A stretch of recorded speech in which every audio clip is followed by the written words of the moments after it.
도련님, 나스네 소새끼, 1906년.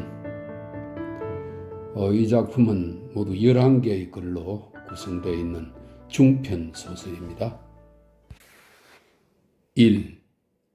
아버지의 성격을 그대로 닮아서 함부로 덤벙대는 탓인지 어릴 적부터 나는 실패만 거듭하고 있다. 초등학교 시절에 학교 2층에서 뛰어내려서 허리를 삐고 일주일 동안이나 고생한 일이 있다. 왜 그따위 짓을 했느냐고 묻는 사람이 있을지도 모른다. 그러나 별다른 깊은 이유는 없다. 새로 지은 건물의 2층 창에서 아래를 굽어보고 있는데 동급생 한 녀석이 너가 아무리 삐겨봤댔자 거기서 뛰어내리지 못할 거다 겁쟁이 용용 죽겠지 하고 놀렸기 때문이다. 학교 사원의 등에 업혀서 집으로 돌아왔을 때 아버지가 눈을 부릅뜨고 겨우 2층 정도에서 뛰어내려서 허리가 삐는 바보가 어디 있느냐고 야단하기에 그럼 요담엔 삐지 않고 뛰어내려 볼 테요 하고 대꾸해버렸다. 친척 집에서 서양제 칼 하나를 얻어서 새파란 칼날을 햇빛에 번쩍이면서 친구에게 자랑했더니 그 친구가 보기는 근사하지만 잘 들지는 않을 거라고 약을 올렸다. 그래서 나는 안 들긴 왜 안 들어? 뭐든지 빼어 보이겠어 하고 장담했다. 그랬더니 그 녀석이 그럼 네 손가락을 빼어보라고 충동질 하길래 그까짓 걸 못 뺄 내가 아니다 라고 소리치며 오른손 엄지손가락을 옆으로 쓱 빼었다. 다행히 칼이 작았고 엄지손가락 뼈가 억셌기 때문에 아직도 내 손에 엄지손가락에 붙어 있기는 하다. 그러나 칼자국 흉터만은 죽을 때까지 없어지지 않을 게다. 동쪽으로 20보쯤 기어오른 뜰 끝에 언덕 비슷한 조그만 채소밭이 있고 밭 가운데 밤나무 한 그루가 서 있다. 이것은 천하의 보물 같은 소중한 밤나무다. 아람이 벌어질 무렵이면 뒷문으로 나가서 떨어진 밤알을 주웠다가 학교에 가서 까먹는다. 채소밭 서쪽이 야마시로야라는 전당포집의 이웃에 있는데 이 집에는 칸타로라는 13살쯤 된 아들이 있었다. 칸타로는 대단한 겁쟁이다. 겁쟁이 주제에 담을 넘어와서 밤을 훔치기 일수다. 어느 날 저녁 나는 쪽문 뒤에 숨어서 망을 보다가 마침내 칸타로를 잡게 되었다. 이때 칸타로는 도망갈 구멍을 못 찾아 적반하장으로 나에게 덤벼드는 것이었다. 겁쟁이긴 하지만 2살쯤 위라 힘은 나보다 세다. 짱구머리로 내 가슴을 콱콱 밀어대다가 어느 순간 옆으로 빗나가버려 그 녀석의 머리통이 내 소매 속으로 들어가 버렸다. 설명이 있습니다.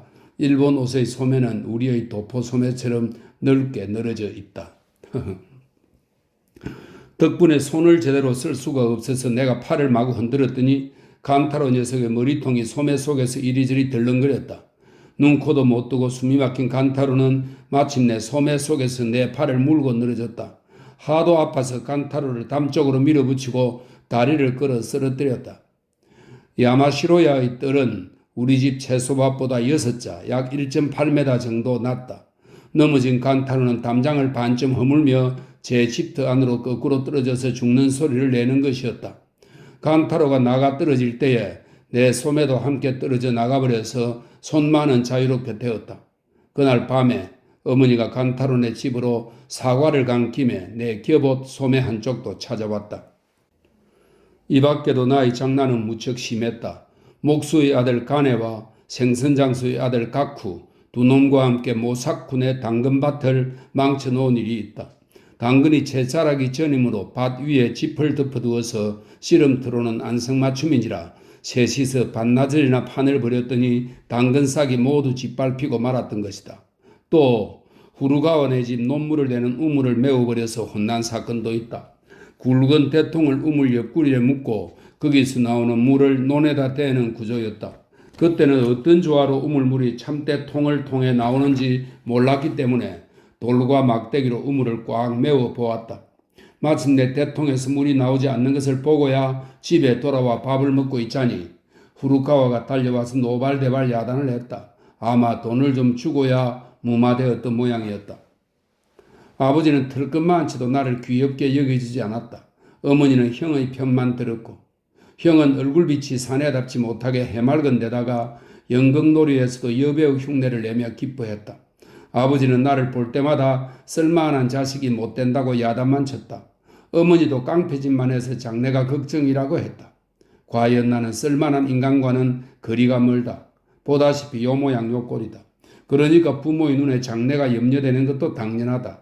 나는 징역살이를 사는 듯 고달픈 나날을 보내고 있었다.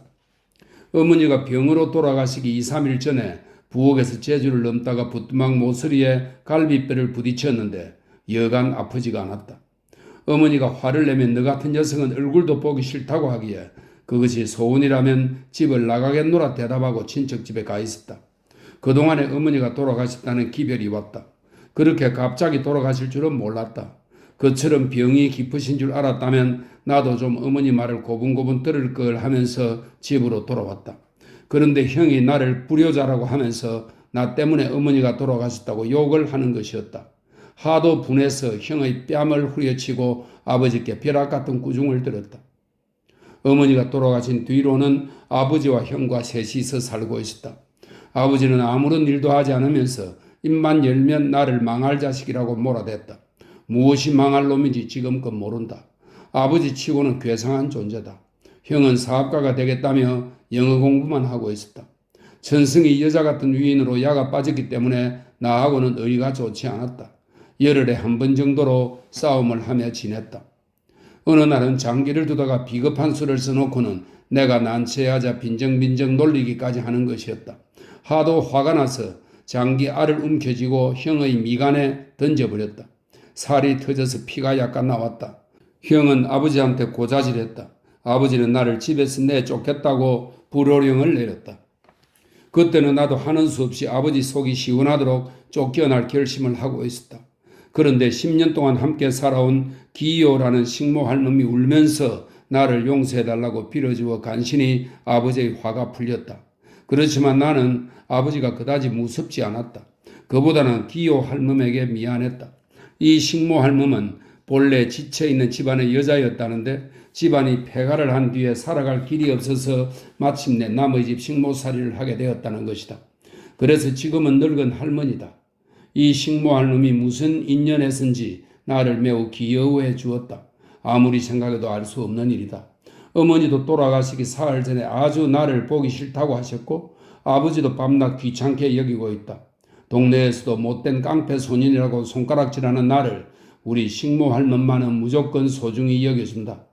나는 도저히 남이 좋아할 위인이 못된다고 단념하고 있었으므로 남에게 막대기 정도로 취급받는 것은 아무렇지도 않다.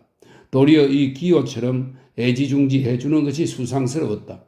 기요는 부엌에서 사람이 없을 때면 종종 도련님은 대쪽같이 고든 성질을 가지셨어요? 하고 칭찬해 주었다. 그러나 나는 기요의 말의 의미를 몰랐다. 그 말대로 내 성질이 좋다면 기요 이외의 다른 사람들도 나를 좀 더 대우해 주어야 하지 않겠는가 생각했다. 기요의 그런 말을 들을 때마다 나는 아첨하는 말은 듣기도 싫다고 대답했다. 그러면 기요는 그렇기 때문에 좋은 성품이라고 하면서 기쁜 표정으로 내 얼굴을 바라본다. 자기 마음대로 내 모습을 만들어서 혼자 좋아하는 듯이 보여 약간 꺼림칙하기도 했다. 어머니가 돌아가신 뒤로 기요는 나를 더욱 귀여워했다. 가끔은 어린 마음에도 왜 그렇게까지 귀여워하는지 의아스러웠다. 그런 쓸데없는 친절을 그만두었으면 좋겠다고 생각했지만 가끔은 그런 기요가 딱하기도 했다. 그래도 기요는 여전히 나를 귀여워했다. 가끔 자기 용돈으로 사탕과 과자를 사주었다. 추운 밤이면 몰래 메밀가루를 사두었다가 어느새 만들었는지 자고 있는 내 머리맡에 따끈한 메밀죽을 만들어 놓기도 했다. 때로는 냄비우동까지 사다 주었다. 이런 주전부리뿐만은 아니다. 양말도 얻었고 연필도 받았다. 공책도 사주었다. 그리고 훨씬 후의 일이지만 돈을 3엔, 설명입니다. 당시의 1엔은 지금의 3,500엔에 해당한다고 되어 있네요. 돈을 3엔이나 구워준 일도 있다. 내가 구워달래서가 아니다. 먼저 내 방으로 갖고 와서는 도련님, 용돈이 없으니 곤란하죠. 이 돈을 쓰세요. 하고 준 것이다. 나는 물론 사양했지만 그러지 말고 써달라고 하기에 받아두었다. 그렇지만 속으로는 여간 기쁘지 않았다. 그 돈 3엔을 지갑에 넣고서 지갑을 호주머니에 넣은 재편소에 갔다가 실수로 똥통에 텀벙 빠뜨리고 말았다. 하는 수 없이 어슬렁어슬렁 나와서 이러저러하게 되었다고 사실대로 기요에게 말했더니 기요는 곧 대나무 가지로 지갑을 건져다 드리겠다고 말하며 웃었다. 조금 후에 우물가에서 쫙쫙 물소리가 들리기에 나가보니 기호가 대나무 가지 끝에 걸려있는 내 지갑에 물을 끼얹고 있었다.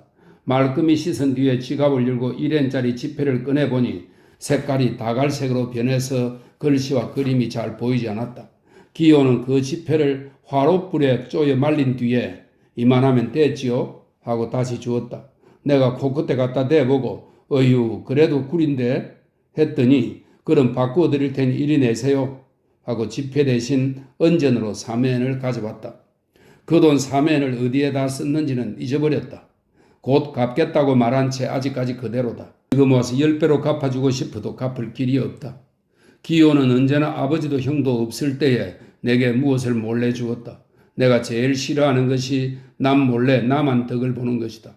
왜 나만 주고 형에겐 주지 않느냐고 기호에게 물어본 적이 있다. 그러면 기호는 태연한 얼굴로 형님은 아버님이 무엇든지 사주시니까 괜찮다고 말한다. 이건 아무래도 불공평하다. 아버지는 완고하긴 하지만 그런 편협한 인물은 아니다. 그러나 기호의 눈에는 그렇게 보이는 모양이다. 그야말로 나에 대한 맹목적인 애정에 빠져 있었기 때문임에 틀림없다. 근본은 지쳐있는 집 출신이지만 교육을 받지 못한 노파라 하는 수 없다. 그것뿐만이 아니었다. 편협한 사람이라 무서운 것이다. 기호는 나를 기여한 나머지 장래에 내가 입신양명해서 훌륭한 인물이 되리라고 믿고 있었다. 그와 반대로 나보다 공부를 잘하는 형은 얼굴만 멀끔할 뿐 별 수 없게 되리라고 단정지어버렸다. 이런 노파에겐 당해낼 재간이 없었다. 자기가 좋아하는 사람은 반드시 훌륭하게 되고 싫어하는 녀석은 꼭 몰락한다고 믿고 있다. 나는 어릴 때부터 장차 무엇이 되겠다는 목표도 없었다. 그러나 기호가 훌륭한 인물이 된다 하기에 막연히 무엇이든지 되겠거니 생각하고 있었다. 지금 생각하면 쑥스러운 철부지 시절이었다. 어느 날 기호에게 내가 장차 무엇이 되겠느냐고 물어본 적이 있다.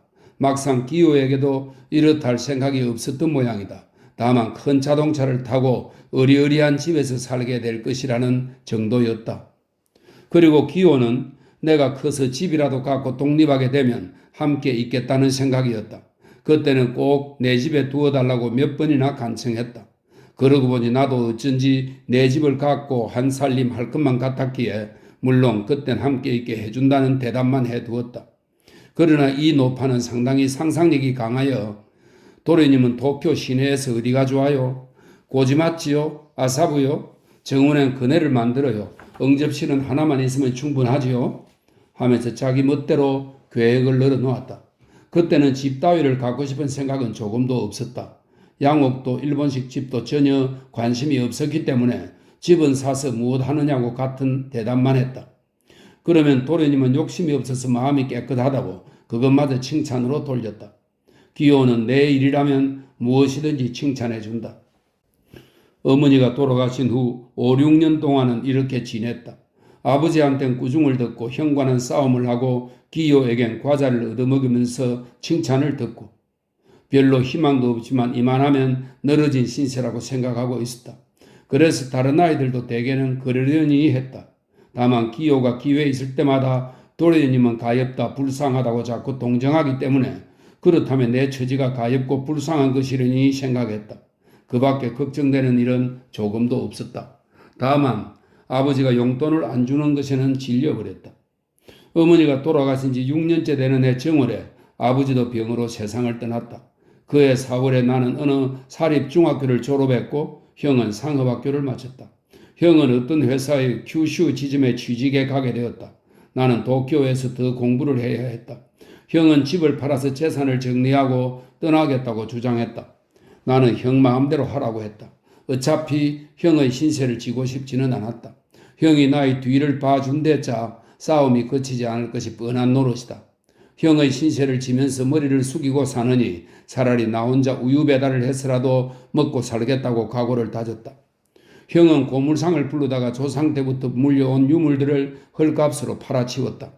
집은 어떤 사람의 소개로 부자에게 팔았다. 집을 판 돈이 꽤 되었던 모양이나 자세한 내막은 전혀 모른다. 나는 한 달 전부터 앞날의 일을 정할 때까지 임시로 간다의 오가와마치에 하숙하고 있었다. 기호는 열 몇 해 동안이나 있던 집이 타인에게 넘어가는 것을 퍽 슬퍼했으나 자기 집이 아니기 때문에 별 수 없었다.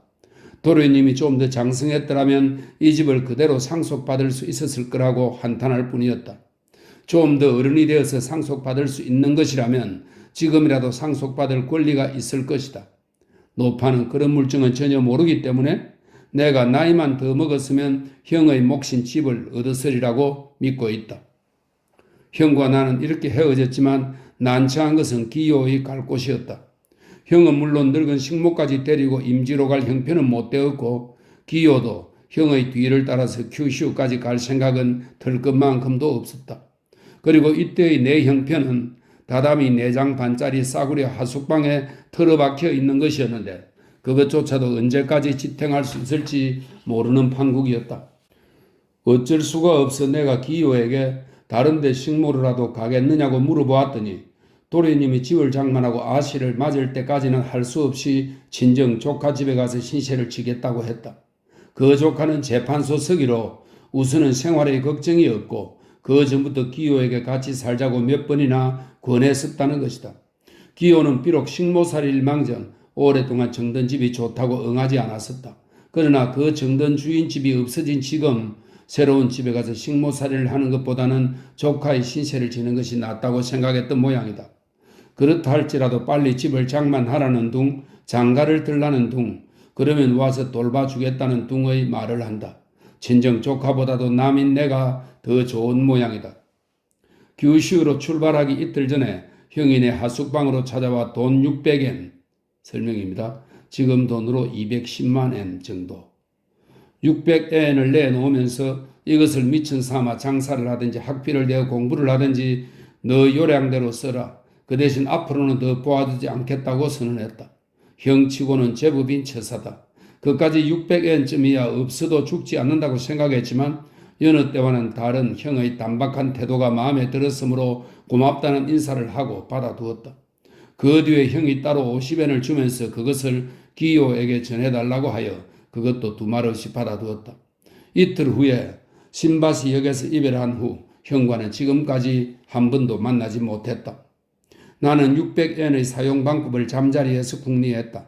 장사를 시작한 데야 우선 귀찮아서 잘 될 리가 없고 더구나 600엔의 자본으로 장사다운 장사가 될 수도 없지 않은가. 설사 할 수 있다고 하더라도 이 모양으론 남의 앞에서 교육을 받았다고 뽐낼 주제가 못 되니까 결국 불리할 뿐이다. 자본 따위는 부럽지 않으니 이것을 학비로 해서 공부나 하자.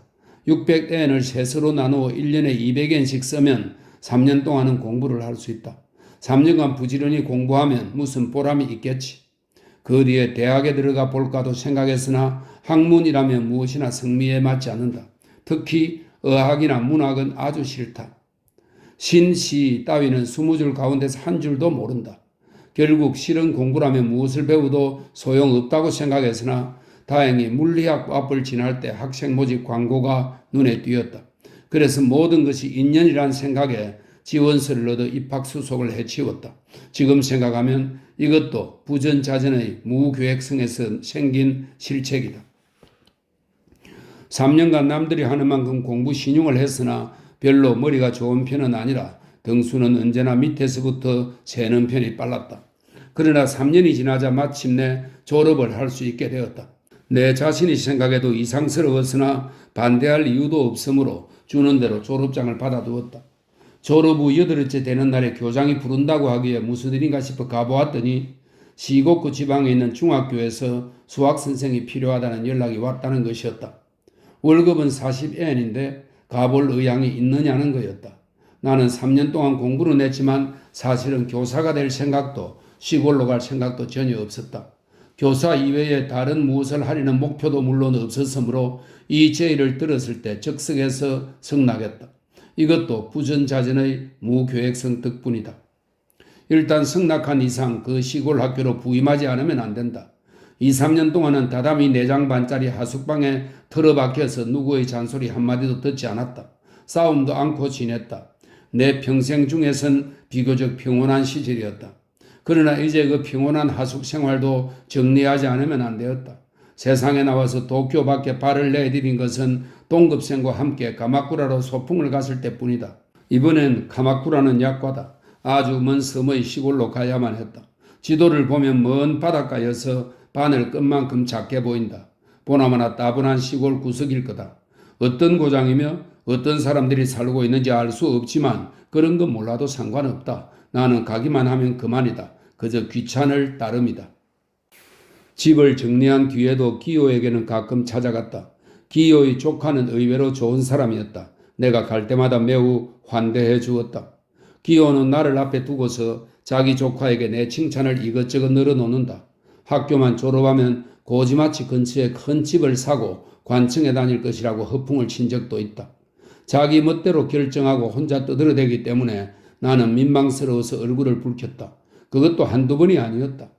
내가 어렸을 때 자다가 오줌 싼 얘기까지 들춰낼 때는 아주 질리고 말았다. 그럴 때 조카는 어떤 생각을 하며 기호의 자랑을 들었을지 나는 모른다. 다만 기호는 우리를 봉건시대의 주인과 화인처럼 생각하고 있었다.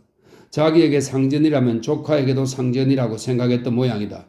조카야말로 억울한 봉변이다. 마침내 부임 결정이 나서 출발하기 사흘 전에 기호를 찾았더니 북쪽으로 나 있는 다다미 석장짜리 방에서 감기로 누워 있었다. 내가 온 것을 보자마자 벌떡 일어나더니 대체 도련님 언제 집을 사실 건가요? 하고 물었다. 졸업만 하면 돈이 저절로 주머니 속에서 솟아나는 줄 알고 있다. 나 같은 사람을 붙잡고 아직도 도련님이라고 부르는 것은 더욱 바보 같은 짓이다. 내가 당분간 집을 가질 생각은 없으며 시골로 내려간다고 간단히 말했더니 아주 낭망한 표정으로 반백이 넘은 귀민 머리를 자꾸 쓰다듬었다. 그 모습이 하도 딱해서 시골로 가긴 하지만 곧 돌아와. 여름 방학 땐 꼭 돌아와. 하고 위로했다. 그리고 심란한 얼굴이기에 무엇을 선물로 사다 줄까? 무엇이 갖고 싶어? 하고 물으니 에치코의 갈엿이 먹고 싶군요. 했다. 에치코의 갈엿이란 금시초문이다. 게다가 에치코는 방향부터가 내가 갈 곳과 전혀 다르다. 내가 가는 시골엔 갈엿은 없을 텐데 그럼 어떤 시골인가요? 서쪽으로 먼 시골. 그럼 하코네 저편인가요? 이편인가요? 이런 동서불변의 지리지식에는 진땀이 빠진다. 출발하는 날은 기호가 아침부터 와서 이것저것 도와주었다. 오는 길에 손수 가져온 듯한 치약과 칫솔과 수건을 가방 속에 넣어주었다. 내가 그만두라고 사양해도 들은 채 하지 않았다. 인력 그 두 대로 역으로 가서 플랫폼에 나간 다음에는 기차에 올라탄 내 얼굴을 물끄러미 바라보면서 이렇게 말했다. 이걸로 다시 못 뵐지도 몰라요. 도련님 부디 몸조심하세요. 작고 약한 음성이었다. 눈에는 눈물이 걸성하였다. 나는 울지 않았다. 그러나 하마터면 울 뻔했다.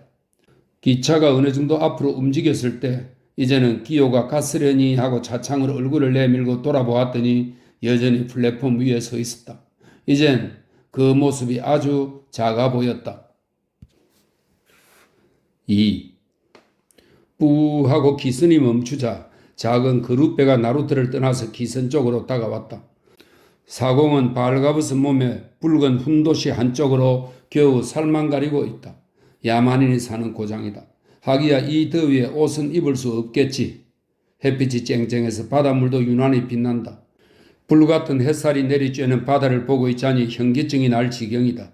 기선 사무원에게 물어보니 나는 여기서 내려야 한다는 것이다. 첫 인상으론 오모리 정도의 어촌이다. 오모리는 도쿄 교회의 동네입니다. 오모리 정도의 어촌이다. 사람을 구할 새도 분수가 있지. 나더러 이런 고장에 있으라니 하는 생각에 화도 났지만 별 도리가 없다. 홧김에 맨 먼저 기선에서 뛰어내려 그룻배에 탔다. 내 뒤를 따라서 탄 대여섯 명의 손님 외에 큰 짐짝도 4개쯤 실은 그룻배는 부두 쪽으로 돌아갔다. 나루트에서도 내가 맨 먼저 상륙해서 해변에 서 있던 코올릭의 꼬마에게 대뜸 중학교 가는 길을 물었다. 꼬마는 멍청한 목소리로 난 모르겠슈 한다. 바보 같은 시골떡이다. 고향이 낯짝만한 읍내에서 중학교 있는데도 모르는 놈이 있단 말인가? 마침 기묘한 통숨의 옷을 입은 남자가 와서 자기를 따라오라고 하기에 그냥 따라가 보니 미나토야 라는 여관이었다. 기묘한 여자들이 목청을 합하여 어서 오십시오 하는 통에 그 여관에 들기가 싫어졌다. 현관 앞에 서자마자 중학교를 가르쳐 달라고 했더니 중학교는 여기서 기차로 20리 약 8km쯤 더 가야 한다는 거다. 그래서 더욱 그 여관이 싫어졌다. 나는 통소매 입은 안내인 손에서 내 가방 2개를 빼앗아 들고 느릿느릿 여관 앞을 떠났다. 여관 사람들은 이상한 표정으로 바라보고 있었다. 기차 정거장은 곧 알 수 있었다. 차표도 손쉽게 구했다. 타고 보니 기차는 성냥갑 같다. 덜컹덜컹하며 한 5분 정도 갔나 싶은데 벌써 내려야 했다. 그래서 기차표가 그렇게 쌌었구나. 겨우 3전이었으니.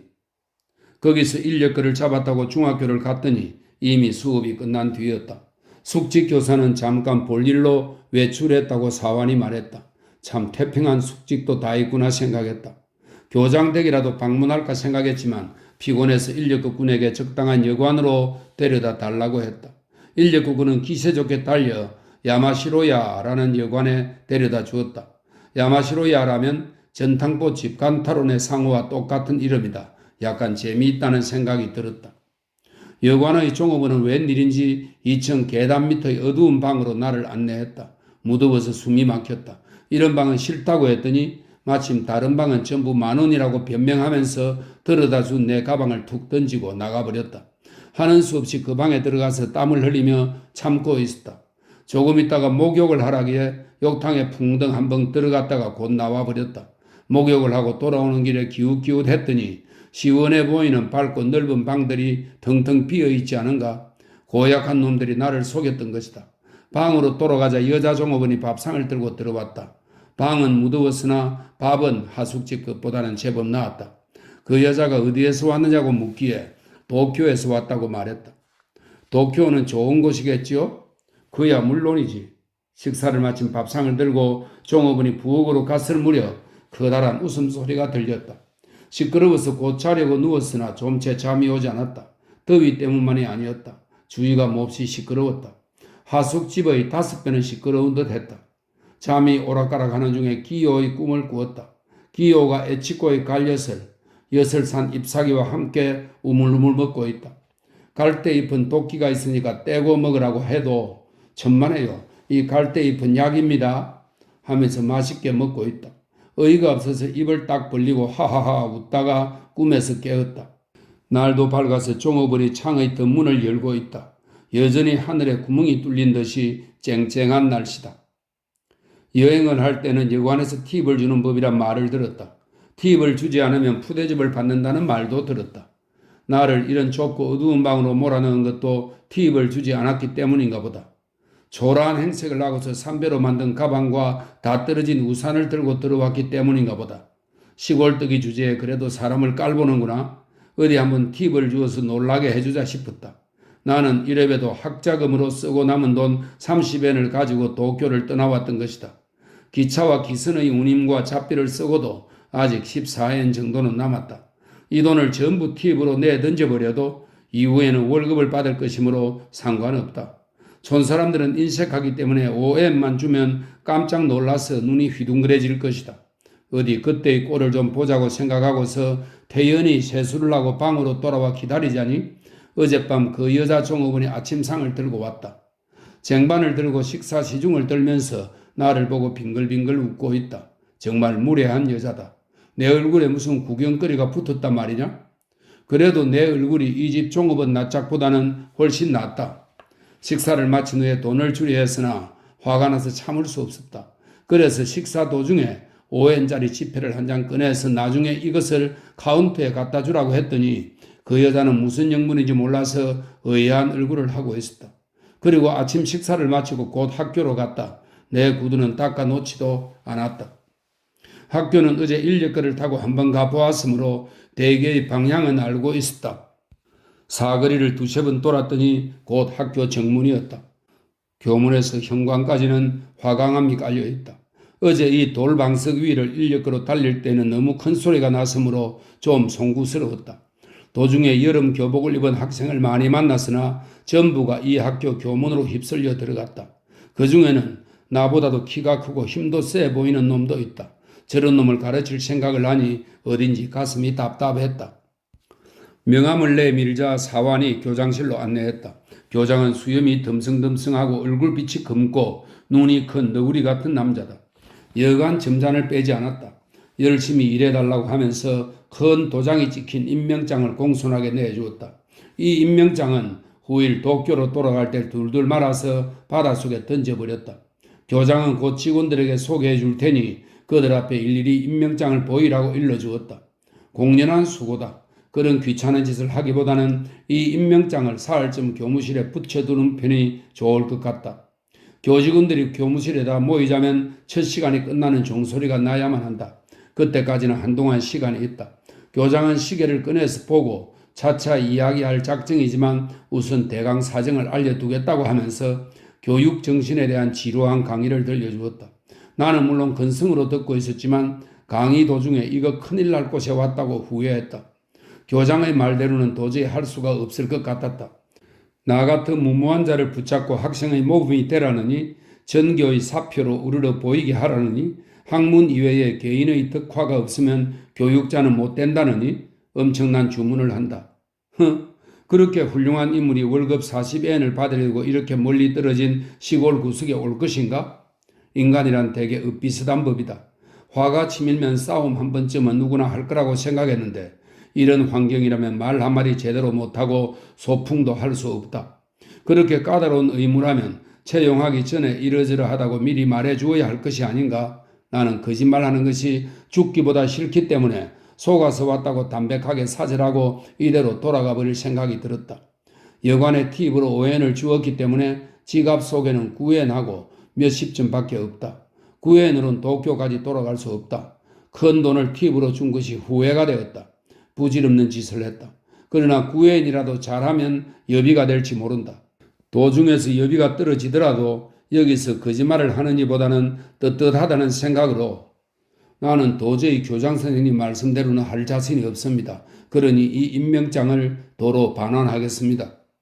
했더니 교장은 너구리 같은 눈을 깜빡대면서 내 얼굴을 정면으로 보고 있다. 이었고 지금 말한 것은 단지 희망사항이었어요. 선생이 내 희망대로 다 하지 못할 것은 알고 있으니 걱정할 것 없습니다. 하며 웃는다. 그렇다면 처음부터 그런 엄청난 주문을 안 하면 되자는가 말이다. 그러고 있는 동안에 종소리가 울린다. 갑자기 교실이 떠들썩해졌다. 벌써 교사들도 교무실에 다 모였을 거라고 하기에 교장의 뒤를 따라 교무실로 갔다. 넓고 기다란 방 주위에 책상들을 놓고 모두들 앉아있다. 내가 들어가니까 일제히 내게로 시선을 돌린다. 마치 무슨 구경거리라도 난 것처럼. 교장이 가르쳐준 대로 한 사람 한 사람에게 돌아다니며 임명장을 보이고 인사를 하였다. 대개는 의자에 앉은 채 허리를 굽힐 뿐인데 어떤 자는 내 임명장을 공손히 받아서 한번 쓱 읽어보고 정중히 돌려주는 주책을 떨기도 한다. 무슨 연극 흉내를 내는 것 같기도 하다. 15째 사람인 체육선생 앞까지 왔을 때는 똑같은 짓을 수없이 되풀이하려니까 슬그머니 화가 치밀기도 한다. 받는 사람은 한 번이지만 하는 사람은 판에 박은 것 같은 말과 행동을 15번이나 하고 돌아다니고 있으니 이쪽 생각도 좀 해주어야 할 게 아닌가? 인사를 받는 사람들 가운데 교감도 있었다. 그는 문학사라고 한다. 문학사라면 대학을 졸업한 훌륭한 인물일 게다. 그는 여자 같은 상냥한 목소리를 가진 사람이었다. 그리고 놀랍게도 이 삼복더위에 모직 셔츠를 입고 있다. 약간 얇은 천일지는 몰라도 무척 더워 보인다. 문학사라 그런지 괴짜도 이만저만 괴짜가 아니다. 게다가 빨간 색깔이라니? 나중에 들은 얘기지만 그는 1년 12달 언제나 빨간 셔츠를 입는다고 하니 참 기묘한 병에 걸린 사람이다. 본인의 설명에 의하면 빨간색은 몸에 좋음으로 건강을 생각해서 일부러 주문을 해 입는다는 것인데 참 걱정도 팔자다. 그렇다면 아주 모든 옷을 빨간색 일색으로 할 것이 아닌가? 영어 교사는 고가라고 하는 안색이 파리한 남자였다. 대체로 얼굴빛이 헬쓱한 사람은 빼빼 마른 말라깽이인 경우가 많은데 이 사람은 창백하고도 붓기가 있다. 초등학교 때 아사히 타미라는 아이가 있었는데 이 아사히의 아버지가 역시 이런 안색을 하고 있었다. 아사히는 농사꾼이었으므로 농사꾼이 되면 얼굴이 저렇게 되느냐고 기요에게 물어보았더니 그런 게 아니라 저 사람은 뒷밭의 가지만 늘 먹어서 얼굴이 저렇게 부은 것이라고 가르쳐 주었다. 그 후부터 얼굴에 붓기가 있는 사람을 보면 반드시 가지를 많이 먹은 벌이라고 생각했다. 이 영어 교사도 가지만 먹고 사는 게 아닐까? 나와 같은 수학 교사는 후타란 남자였다. 이 사람은 빡빡머리라 희에이 사안의 깎아준 같은 모습이다. 내가 부임했을 때 임명장을 보이니까 잘 쳐다보지도 않고 야 자네가 신임인가 종종 놀러 나오게나 하하하 하였다. 무엇이 하하하 하냐 말이다. 그따위 예의를 모르는 자에게 누가 놀러 간단 말이야. 나는 이때부터 이 대무리에게 고슴도치라는 별명을 붙였다. 한문 선생은 부침성이 있었다. 어제 부임을 하셔서 오죽이나 피곤하시겠소. 그런데 벌써 수업을 시작하시다니 정말 직무에 충실하시군요. 하고 연달아 인사를 퍼부어주는 애교 덩어리 영감이다. 미술교사는 판에 박힌 예술가 타입이다. 하늘하늘한 비단 하우리를 입고 부채를 살랑거리며 고향은 어디요? 도쿄. 그거 참 반갑군요. 친구가 생겨서. 나도 사실은 에도코는 도쿄의 옛 이름입니다. 에도코라고 한다. 저 따위가 에도코라면 나는 에도코에는 태어나고 싶지 않다고 생각했다. 그 밖에 한 사람 한 사람 평을 하려면 한이 없으니 그만하겠다. 인사가 대충 끝나자 교장이 오늘은 그만 돌아가 쉬세요. 그리고 수업에 관해서는 수학 주임과 상의를 했다가 모레부터 시작하는 게 좋겠습니다. 한다. 수학 주임은 누구냐고 물으니 바로 내가 별명 지은 고슴도치란 사람이었다. 제기랄 하필 그런 자 밑에서 일을 해야 하다니 여간 실망이 아니다. 고슴도치는 자네 어디다 숙소를 정했나? 야마시로야인가? 그래. 그럼 내 가서 상의하지. 하면서 분필을 손에 쥐고 교실로 가버렸다. 자기가 주임이면서 내게로 와서 상의하다니 견식이 모자라는 사람이 아닌가? 그러나 나를 자기한테로 불러내는 것보다는 가상한 일이다. 그래서 학교를 나와 바로 숙소로 돌아가려고 하다가 가보았자 뭘 할 것이냐. 어디 거리에 산책이나 나가보자 하고 아무데나 발길 가는 대로 거닐어 보았다. 현청도 구경했다. 낡은 구식 건물이다. 병령에도 가보았다. 아자부의 연대처럼 훌륭하지 못했다. 번화가도 보았다. 길폭이 가구라자카를 절반으로 줄인 것만 하고 건물들은 초라했다. 25만 석짜리 성이라고 하지만 보잘것없었다. 이런데 살면서 그래도 성중에 산다고 뽐내는 인간들이란 가엾은 존재라고 생각하면서 걷고 있다 보니 어느새 야마시로야 여관 앞에 다다랐다. 넓은 것 같아도 좁은 곳이다. 이걸로 시간은 거의 다 본 셈이다. 집에 가서 저녁이나 먹으려고 현관에 들어섰다. 카운터에 앉아있던 여주인이 내 얼굴을 보자 갑자기 쫓아나와 마루에 코가 닿도록 머리를 숙인다. 이제 오세요? 내가 구두를 벗고 올라가니까 좋은 방이 비었습니다. 하며 2층으로 안내해 주었다. 다람이 15장이나 되는 큰 방인데 제법 훌륭한 토코노마가 붙어 있다. 이 토코노마는 일본식 방의 윗자리에 바닥을 약간 높여 만든 자리입니다. 토코노마가 붙어 있다. 아직 나는 이런 훌륭한 방에 살아보지 못했다. 이 다음에 언제 또 이런 방에서 살 수 있을지 모를 일이므로 양복을 벗고浴衣만 입고 방 한복판에 큰 대자로 누워보았다. 참 상쾌한 기분이다. 점심을 먹고 기요에게 편지를 썼다. 나는 글솜씨가 없고 글자도 모르는 게 많아서 편지라면 아주 질색이다. 또 쓸만한 데도 없다. 그러나 기요는 나를 걱정하고 있을 것이다. 배가 뒤집혀 죽진 않았을까 하는 쓸데없는 걱정을 시켜서는 안 되므로 큰맘 먹고 내 딴에는 기나긴 편지를 썼다. 그 내용은 대강 이렇다. 어제 도착했어. 여기는 보잘것없는 곳이야. 여관에 팁을 5엔 주었더니 안주인이 땅에 코가 닿도록 절을 하더군. 어젯밤은 잠을 못 이루었어. 기요가 갈엿을 갈대잎으로 함께 먹는 꿈을 꾸었었거든. 내년 여름에는 돌아갈 거야. 오늘 학교에 처음으로 나가서 여러 선생들의 별명을 지어서 교장은 너구리, 교감은 빨간 셔츠, 영어는 가지 꼬투리, 수학은 고슴도치, 미술은 알랑새야. 앞으로 여러 가지 일을 많이 써보낼게. 안녕. 편지를 다 쓰고 나니 마음이 푸근해지며 졸음이 솔솔 오기에 방 한가운데서 큰 대자로 자버렸다. 이번에는 꿈도 안 꾸고 정신없이 잠을 잤다. 이 방이냐? 하는 큰 소리가 나서 눈을 떠보니 고슴도치가 들어온다. 아까는 좀 실례했네. 자네가 할 일은 말이야. 하고 일어나자마자 이야기를 퍼부어서 한참 당황했다. 교과 진행을 물어보니 별로 어려운 것도 없을 것 같으므로 승낙을 했다. 이런 정도라면 모레가 아니라 오늘부터라도 수업을 시작할 수 있겠다. 수업상의 의논이 끝난 뒤에 자네는 언제까지나 이런 여관에 있을 생각은 아니겠지. 내가 좋은 하숙을 하나 전해줄 테니 곧 옮기는 게 어때? 다른 사람이 말해서는 안 되겠지만 내가 부탁하면 바로 될 거야. 빠를수록 좋으니 오늘 가보고 나서 내일 짐을 옮기고 모레부터 학교에 출근하면 딱 맞겠네. 하고 제멋대로 남의 일을 정해버린다. 하지만 그도 그렇다. 다담이 15장짜리 방에 오래 있을 수는 없다. 월급 봉투를 고스란히 그대로 여관집에 갖다 바쳐도 모자랄지 모른다. 5엔이나 되는 팁을 주고 옮기는 것은 자못 섭섭하지만 이왕 옮길 바에야 빨리 하숙을 정해서 안정을 하는 것이 좋으므로 그건 고슴도치에게 맡기기로 했다. 고슴도치가 하여튼 자기와 함께 가보자고 하기에 따라가 보았다. 시내에서 좀 떨어진 언덕 중턱에 있는 아주 한적한 집이었다. 주인은 골동품 장수를 하는 아카기인이라는 남자이고 그 아내는 남편보다 4살이나 더 먹은 여인이었다. 중학교 때 위치라는 말을 배웠는데 위치는 마녀입니다. 이 마누라는 바로 그 위치와 비슷하게 생겼다. 위치이지만 남의 아내니 상관없다. 드디어 내일은 이사를 하기로 했다. 돌아오는 길에 상점가에서 고슴도치가 빙수를 한 그릇 대접해준다. 학교에서 만날 적에는 퉁명스럽고 무리한 작자로 알았는데 이렇게 여러 가지로 돌봐주는 걸 보니 나쁜 인간은 아닌 것 같다. 나같이 성미가 급하고 괄괄한 기질인 모양이다. 나중에 들었지만 그래도 이 사람이 학생들 사이에서 제일 인기가 있다는 것이었다. 3. 드디어 학교에 나갔다. 처음으로 교실에 들어가 높다란 교단에 올라섰을 때는 어쩐지 이상하였다. 강의를 하면서도 나 같은 것이 선생 노릇을 할 수 있을까 여겨졌다. 학생들은 시끄러웠다. 때때로 우악스런 큰 소리로 선생님 하고 부르기도 한다. 선생님이라고 부를 때는 대답을 했다. 지금까지 물리학부에서 매일같이 선생님 하고 불러왔지만 내가 부르는 것과 남에게 불리는 것은 천냥지 차이였다.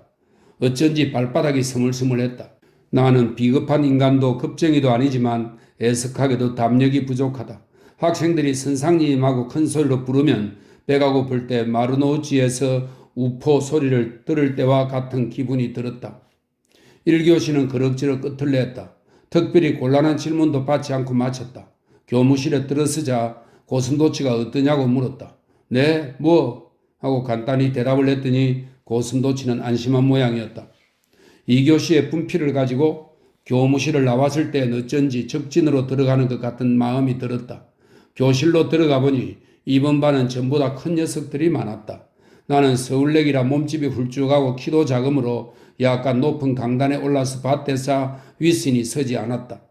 싸움이라면 실험꾼과도 해볼 용의가 있지만 이런 큰 녀석들을 40명이나 앞에 앉혀놓고 혀 하나만 놀려서 위압할 수 있는 재주는 없었다.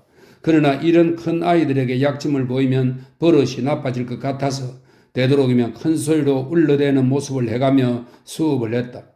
처음 한동안은 학생들도 눈을 멀뚱거리고 멍하니 있었는데 이것 보라는 듯이 제일 앞줄 한가운데 앉아있던 단단하게 생긴 녀석이 벌떡 일어서며 선생님 하고 부른다. 이제 시작이로구나. 여기면서 뭐냐고 물었더니 너무 빨라서 알 수가 없구만요. 좀 천천히 해줄 수 없으라우? 하는 것이었다. 해줄 수 없으라우는 길게 늘어지는 너희들 사투리다. 너무 빠르다면 천천히 말해주겠지만 나는 서울 출신이니까 너희들 말은 쓸 수 없다. 알 수가 없으면 알아들을 때까지 기다리는 것이 좋겠다고 대답해 주었다. 이런 식으로 2교시도 생각한 것보다는 잘 지나갔다. 다만 교실을 나오려고 할 때 학생 한 녀석이 이 문제 쪼까 풀어주시라우 하고 되지도 않는 기하 문제를 가지고 달려드는 데는 진땀을 뺐다. 도저히 풀 수가 없어서 뭔지 모르겠다. 요 다음에 가르쳐 주마 하고는 허겁지겁 돌아서자 학생이 와 하고 소리들 질렀다. 그 중에는 못한대야 하는 소리도 들렸다. 건방진 놈들, 선생이라도 못하는 건 있다. 못하는 걸 못한다고 하는데 이상할 게 뭐냐? 그런 것을 할 수 있다면 40엔으로 이런 시골 구석에 올 게 뭐냐고 사무실로 돌아왔다. 이번엔 어떻더냐고 또 고슴도치가 물었다. 네, 뭐 하고 대답은 했지만 그것만으로는 마음이 가라앉지를 않으므로 이 학교 학생놈들은 이해심 없는 놈들이라고 말해 주었다. 고슴도치는 이상한 표정을 지어 보였다. 3교시도 4교시도 점심 후의 5교시도 별거 없이 무사히 넘겼다. 첫날 나간 반에서는 어디서고 조금씩 실수를 했다. 선생들이란 옆에서 보는 것처럼 쉬운 일이 아니라고 생각했다. 수업은 대강 끝이 났는데 아직 갈 수가 없다. 3시까지 멍하니 앉아서 기다리지 않으면 안 된다. 3시가 되면 우리 반 학생이 교실 청소를 끝내고 올 테니까 검사를 하라는 것이었다. 그리고는 출석부를 한 번 더 검사하고 나서야 자기 시간이 된다는 것이다. 아무리 월급으로 산 몸이라고는 하지만 할 일 없는 시간까지 학교에 붙들어 매놓고 책상하고 눈시름하고 있으라는 법이 어디 있다. 그러나 다른 선생들은 모두 잠자코 규칙대로 하고 있는데 신출내기 나만이 터집을 잡아서는 안 될 것 같아서 꾹 참고 있었다. 돌아오는 길에 어쨌든 3시까지 학교에 있으라는 건 어리석은 짓이라고 고선도 제게 불평을 하니 그는 그렇고 말고 하하하 하고 웃었으나 조금 후에는 정색을 하고 자네 너무 학교의 불평을 말하면 안 되네. 하고 싶은 말이 있으면 나한테만 이야기하게. 여러 직원 중에는 별의별 사람이 다 있으니까 하고 충고 비슷하게 말해준다. 우리는 사거리에서 헤어졌기 때문에 자세한 것은 물어볼 틈이 없었다. 그리고 나서 집으로 돌아오자 하숙집 주인이 차를 끓이지요? 하고 나타났다. 차를 끓인다고 하기에 자기 차를 한 잔 내는 것으로 알고 있었는데 내가 사다 놓은 차를 거침없이 꺼내서 자기가 마시는 것이다. 이 모양이라면 내가 없는 동안 제 맘대로 차를 끓이지요를 혼자 실행하는지도 모르겠다. 하숙집 주인은 곧 자기가 서화 골동품을 좋아하는 탓에 결국 장사를 하게 되었는데 당신도 보아하니 풍류를 즐기는 것 같으니 한번 취미로 해보는 게 어떠냐고 가당치도 않은 권유를 한다. 2년 전에 어떤 사람의 심부름으로 제국 호텔에 갔을 때 자물쇠 고치는 사람으로 오해를 받은 적이 있었다. 또 담요를 덮어쓰고 카마쿠라의 대불상을 구경 갔을 때에는 인력거꾼에게 나으리라고 불린 일도 있었다. 그 밖에 오늘날까지 엉뚱한 오해를 받은 일이 적잖이 있었지만 아직 나를 풍류객이라고 한 사람은 없었다. 풍류객인가 아닌가는 대체로 그 차림새와 태도로 알 수 있다. 그림을 보더라도 두근을 쓰던가 단자쿠는 좁고 기다란 두꺼운 종이에 시가를 쓴 것을 말합니다. 단자쿠를 들고 있는 법이다. 이 나를 풍류객이라고 정색을 해서 말하는 자는 여간 보통 내기가 아니다. 나는 그런 한가로운 영감님들이 하는 짓은 싫다고 했더니 주인은 헤헤헤 웃으면서 처음부터 좋아하는 일은 아무도 없습니다만 일단 이 길에 들어오면 좀처럼 벗어나지를 못합니다. 하고 혼자서 차를 따라 묘한 솜씨로 마시고 있다. 사실은 어제 저녁에 차를 사다 달라고 청했던 것이지만 이런 쓰고 진한 차는 싫다. 한 잔만 마셔도 위장이 쓰린 것 같다. 이제부터는 좀 쓰지 않은 것을 사달라고 했더니 잘 알겠습니다. 하고 또 한 잔을 따라서 마시는 것이었다. 자기 차가 아니라고 함부로 자꾸 마시는 사람이다. 주인이 물러간 뒤 내일 가르칠 것을 한번 훑어보고 곧 자리에 눕고 말았다.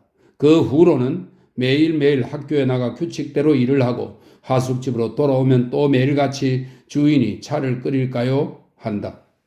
일주일쯤 지나고 나서 학교의 사정도 알게 되었고 하숙집 부부의 사람 됨됨이도 대개는 짐작이 갔다. 다른 교사들에게 물어보니 부임하고서 일주일 내지 한 달 동안은 자기 평판이 좋은가 나쁜가에 대해 비상한 관심을 가진다고 하는데 나는 일체 그런 생각이 없었다. 교실에서 가끔 실수를 했을 때는 마음이 언짢아지지만 한 30분쯤 지나고 나면 깨끗이 잊어버리고 만다. 나는 무슨 일이든 두고두고 근심 걱정을 하려고 해도 그게 되질 않는 인간이다. 교실에서 한 실수가 학생들에게 어떤 영향을 주며 교장이나 교감은 거기에 어떤 반응을 보일 것인가 하는 것에 전혀 관심이 없는 터였다. 나는 앞에서 말한 바와 같이 배짱이 없는 남자이기는 하지만 무엇이든 깨끗이 단념하기도 잘하는 인간이다. 이 학교에서 재미가 없으면 다른 데로 가려고 생각하고 있으므로 너구리도 빨간 셔츠도 조금도 두렵지가 않았다. 하물며 교실에서 아이 녀석들의 비위를 맞추고 눈치를 보아가며 헛된 칭찬을 늘어놓는 따위를 꿈엔들 생각하겠는가?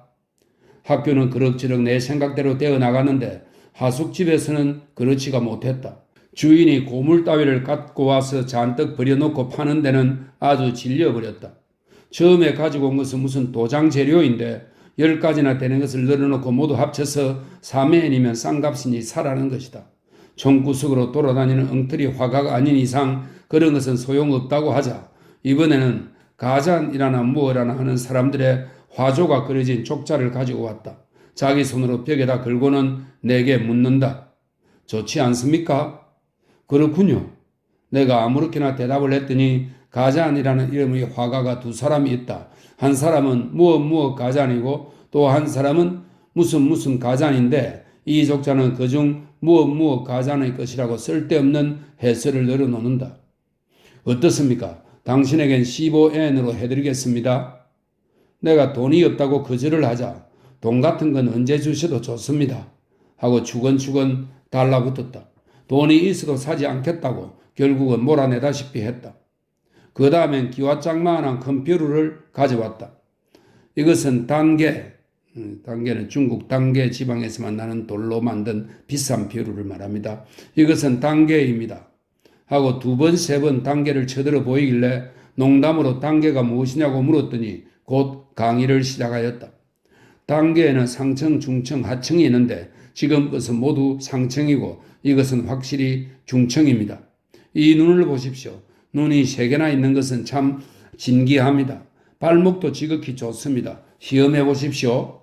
하고 내 앞으로 커다란 벼루를 내밀었다. 얼마냐고 물어보니 주인이 중국에서 가지고 와서 꼭 팔겠다고 하는 것이니까 싸게 해서 30엔에 해주겠다고 하는 것이다. 이자는 아무래도 바보인 모양이다. 학교 일은 이럭저럭 해 나갔는데 이렇게 골동품 장수에게 시달려서는 오래 계속할 수가 없을 것 같았다. 그러는 동안에 학교도 싫어졌다. 어느 날 밤 제일 번화가라고 하는 곳을 걷고 있다가 우체국 옆에 메밀국수라고 쓰고 그 아래는 도쿄식이라고 써붙인 간판이 보였다. 나는 메밀국수를 대단히 좋아한다. 도쿄에 있을 때에도 메밀국수 집 앞을 지나다가 양념 냄새를 맡으면 그대로 지나치지를 못하고 주름을 헤치고 들어서고야 말았다. 지금까지는 수학과 골동품에 시달려 메밀국수를 잊고 있었지만 이런 간판을 보게 되자 그대로 지나칠 수가 없었다. 그래서 한 그릇 먹고 가려고 안으로 들어섰다. 안으로 들어가 보니 간판과는 딴판이었다. 도쿄식이라고 써붙인 이상 좀 더 깨끗할 법도 할 텐데 도쿄를 모르는지 돈이 없어서인지 더럽기가 짝이 없다. 다다미는 빛이 바랬고 게다가 먼지가 들썩이고 있었다. 벽은 끄얼음으로 새까맣게 그을렸다. 천장은 등장 끄얼음으로 얼룩이 져 있을 뿐만 아니라 너무 낮아서 목을 움츠려야 할 지경이었다. 다만 벽에 붙어있는 가격표만 깨끗하게 눈에 띄었다. 어느 낡아빠진 집을 사서 2, 3일 전에 개업한 모양이다. 가격표 첫머리가 튀김이었다. 여보세요. 여기 튀김국수 하나 주세요. 하고 큰 소리를 질렀다. 그러니까 지금까지 한 구석에 물려 앉아서 무언가 후루룩 먹고 있던 세 사람의 무리가 일제히 내 쪽을 본다. 방 안이 어두웠으므로 얼른 알아볼 수가 없었지만 얼굴을 자세히 보니 모두가 학교 학생들이었다. 저편에서 인사를 했으므로 나도 인사를 했다. 그날 밤은 오래간만에 먹는 메밀국수라 매우 맛이 있어서 한자리에서 네 그릇을 해치워버렸다. 이튿날 아무 생각 없이 교실로 들어가니까 칠판 가득히 커다란 글자로 튀김국수 선생이라고 써 있었다. 그리고 내 얼굴을 보고 와 하고 웃음을 터뜨렸다. 나는 기분이 언짢아서 튀김국수를 먹는 게 웃음냐고 물었다. 그러자 한 학생이 내 그릇은 좀 과하자는 게라우 하고 웃는다. 네 그릇을 먹건 5그릇을 먹건 내 돈으로 내가 먹는데 무슨 상관이냐고. 그대로 수업을 끝내고 교무실로 돌아왔다. 10분이 지나서 다음 교실로 들어가니 한 번에 튀김국수 4그릇이라 단 웃는 자는 음부담 하고 칠판에 써 있었다. 아까는 별로 화가 나지 않았지만 이번에는 기분이 나빴다. 농담도 도가지 낮추면 희롱이 된다. 떡을 잘 굽다가 태워버린 것이나 마찬가지로 칭찬할 사람은 아무도 없다. 시골 떡이들은 이런 것을 모르므로 어디까지 밀고 나가도 무관하려니 여기는 모양이다. 1시간쯤 걸으면 더 구경할 거리가 없는 좁은 고장에 살다 보면 별다른 사건이나 구경거리가 없으므로 튀김국수 사건을 러일전쟁같이 여기는 모양이었다. 가엾은 자들이다. 어렸을 때부터 이런 교육을 받아왔기 때문에 심신이 온통 오그라들어서 분재한 단풍나무 같은 소인이 되고 만 것이다. 철없이 하는 짓이라면 함께 웃겠으나 이건 뭐냐 말이다. 어린 녀석들이 어딘지 도끼를 품고 있다. 나는 잠자코 튀김국수를 지우고 이런 장난이 재미있느냐? 이런 것은 비겁한 농담이다. 너희들은 비겁이라는 말의 뜻을 아느냐? 하고 물었더니 자기가 한 일이 웃음거리가 되었다고 노하는 것이 비겁이지 않으라우? 하고 대꾸하는 녀석이 있었다. 고약한 놈이다. 도쿄에서 이런 녀석들을 가르치려고 왔는가 생각하니 기가 막혔다. 쓸데없는 주둥이를 놀리지 말고 공부를 하라고 하고는 수업을 시작했다. 그 다음 시간에 다른 교실로 들어가니 튀김국수를 먹으면 쓸데없는 주둥이가 놀리고 싶어지는 것이니라 라고 써 있었다. 참 구워도 삶아도 먹을 수 없는 놈들이다. 너무 화가 나기에 이런 건방진 녀석들은 가르치지 않겠다고 하고는 교실을 나와버렸다. 그랬더니 학생들은 오히려 1시간 동안 놀게 되니 기뻐서 좋아했다. 이렇게 되면 그나마 학교보다는 골동품 편이 나을 것 같았다. 튀김국수 사건도 집으로 돌아와 하룻밤 자고 나니 그다지 화가 나지 않았다. 학교에 나가보니 학생들도 나와 있었다. 그로부터 사흘 동안은 무사했으나 나흘째 되던 날 밤에 스미다라는 마을에 가서 경단을 먹었다. 이 스미다라는 곳은 온천이 있는 거리로 내가 사는 곳에서 기차로는 10분쯤 걸리고 걸어서도 30분이면 갈 수가 있는 곳이다. 요리집, 온천여관, 공원 등이 있을 뿐만 아니라 기생집도 있다. 내가 들어갔던 경단집은 기생집이 있는 유흥가 입구에 있었기에 맛이 좋기로 유명한 곳이어서 온천을 다녀오다가 잠깐 들어가 먹어본 것이다. 이번에는 학생들과 만나지 않았으므로 아무도 모를 것이라고 여기고 이튿날 학교에 가서 1교시에 교실로 들어갔다. 경단 2접시 7전이라고 써 있었다. 사실 나는 2접시 먹고 7전을 했다. 어쨌든 귀찮은 녀석들이다. 2교시에도 꼭 무언가 있으리라고 여겼더니 기생집 경단은 맛이 좋더라고 써 있었다. 기막힐 놈들이다. 이제 경단점으로 끝날 줄 알았더니 이번에는 빨간 수건이란 소문이 떠돌았다. 무슨 소린가 생각해보니 별로 시답잖은 내력이었다. 나는 이곳에 온 후부터 매일 스미다 온천에 가기로 정했다. 다른 곳은 무엇을 보아도 도쿄의 발길 뒤꿈치도 따라가지 못했지만 온천만은 훌륭했다.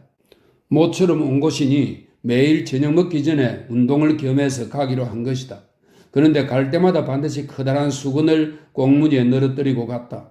이 수건은 붉은 줄무늬가 있어 물에 젖으면 얼핏 빨간색으로 보였다. 나는 이 수건을 갈 때나 돌아올 때나 기차를 타거나 길을 걸을 때나 항상 꽁무니에 걸치고 다녔다. 그래서 학생들이 나를 가리켜 빨간 수건 하는 모양이었다. 어쨌든 좁은 지방에 살고 있으면 귀찮은 일이 많다. 또 있다. 온천은 새로 지은 3층 건물로 고급 탕에서는 유카타도 빌려주고 등을 밀어주고서도 8전이면 된다. 그 뒤에 예쁜 여자가 차까지 쟁반에 받쳐 가져다 준다. 나는 언제든지 고급 탕에 들어갔다. 그러면 40엔의 월급으로 매일같이 고급 탕에 들어가는 것이 사치라고들 한다. 쓸데없는 간섭이다. 그러고도 또 있다. 탕 안은 화강암으로 깐 바닥이 다담이 15장이나 될 만큼 넓다. 대개 열 서너 사람이 공동으로 탕을 사용하는 것이 보통이나 때로는 아무도 없을 때도 있었다.